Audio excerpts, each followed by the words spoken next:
दोस्तों इस लेक्चर में हम लोग देखेंगे कि एनवायरनमेंट सेटअप कैसे करना है। अगर आपको सी लैंग्वेज में कोडिंग करनी है तो आपको दो चीज़ें लगेंगी मेनली, एक तो एडिटर लगेगा और कंपाइलर लगेगा। तो ये सेटअप कैसे करना है हर ऑपरेटिंग सिस्टम में मैं आपको बताने वाला हूँ। जैसे अगर विंडोज़ है या फिर मैक, लिनक्स, कोई भी ऑपरेटिंग सिस्टम पे अगर आप काम कर रहे हैं तो ये दोनों चीज़ें तो लगेंगी ही लगेंगी। एडिटर किसके लिए लगेगा? आपको एडिटर लगेगा कोडिंग करने के लिए, टाइपिंग करने के लिए, प्रोग्राम राइट करने के लिए। और कंपाइलर आपको लगेगा जो प्रोग्राम आपने लिखा है एडिटर में उसको एग्जीक्यूटेबल में कन्वर्ट करने के लिए। जैसे अगर आप विंडोज़ पे प्रोग्राम एग्जीक्यूट करना चाहते हैं तो आपको पता होना चाहिए कि .exe फाइल जो रहती है वो चाहिए रहती है कोई भी प्रोग्राम एग्जीक्यूट करने के लिए।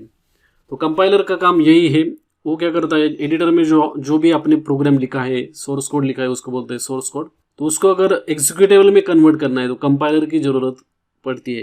कंपाइलर का काम यही है कि उसको सोर्स कोड लेना है और एग्जीक्यूटेबल फाइल बनाना है। तो हर ऑपरेटिंग सिस्टम में एक कंपाइलर वही काम करता है। तो देखते हैं कि ये एडिटर और कंपाइलर कैसे इंस्टॉल करना है।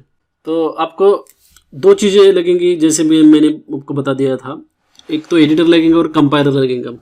तो एडिटर मैं आपको रिकमेंड करूंगा विजुअल स्टूडियो कोड, और भी बहुत सारे एडिटर्स हैं, आप नोटपैड में भी कर सकते हैं काम, लेकिन विजुअल स्टूडियो कोड एक बहुत पावरफुल एडिटर है। आपका बहुत टाइम सेव हो जाएगा अगर आप इसमें कोडिंग करते हैं तो मैं रिकमेंड करूंगा इस वेबसाइट पे आप जाइए code.visualstudio.com/download, वहाँ पे आप डाउनलोड कर सकते हैं।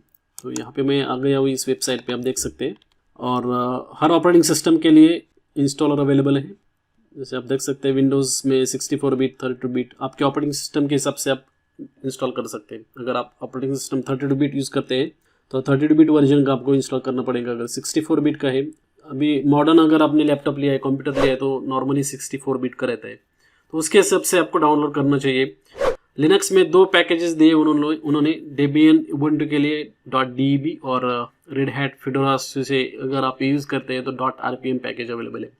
लेकिन इसके अलावा अगर आप दूसरे कोई फ्लेवर यूज़ करते हैं लिनक्स का तो स्नैप स्टोर पे जाके आप डाउनलोड कर सकते हैं। स्नैप स्टोर पे काफ़ी सारे एप्लीकेशंस मिलते हैं आपको लिनक्स डिस्ट्रीब्यूशंस के लिए अवेलेबल है। तो वहाँ पे जाके आप विजुअल स्टूडियो कोड सर्च करके डाउनलोड कर सकते हैं, और मैक के लिए भी अवेलेबल है, यहाँ पे देख सकते हैं।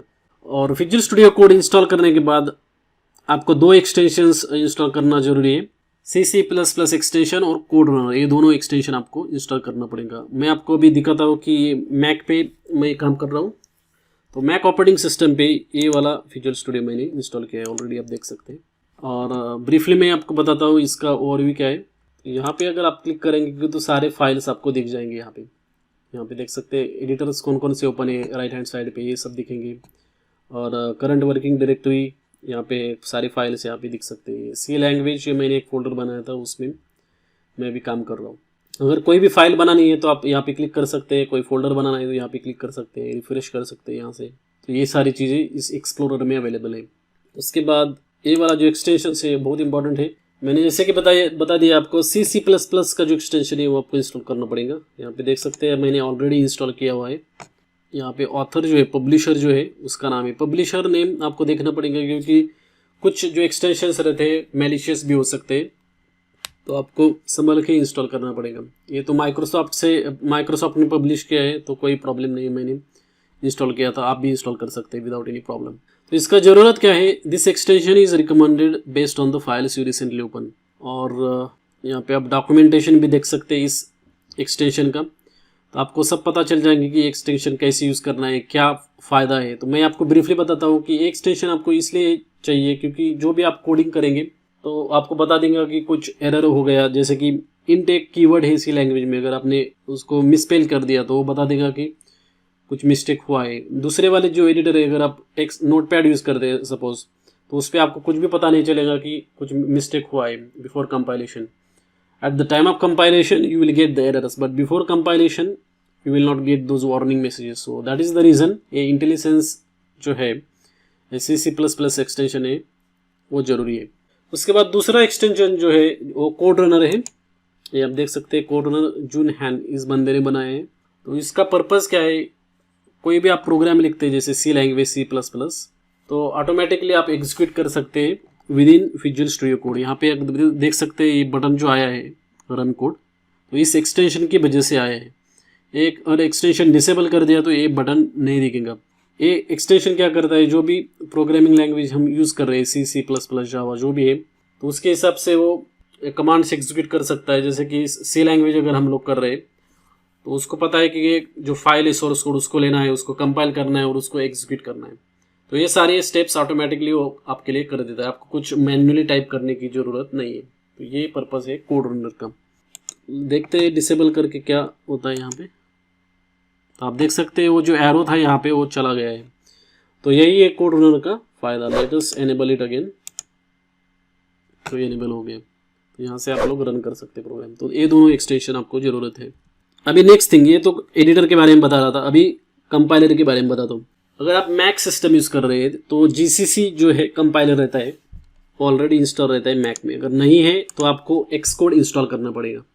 तो देखने के लिए ये टाइप कर सकते हैं कमांड GCC वर्जन -- वर्जन आपको डालना पड़ेगा।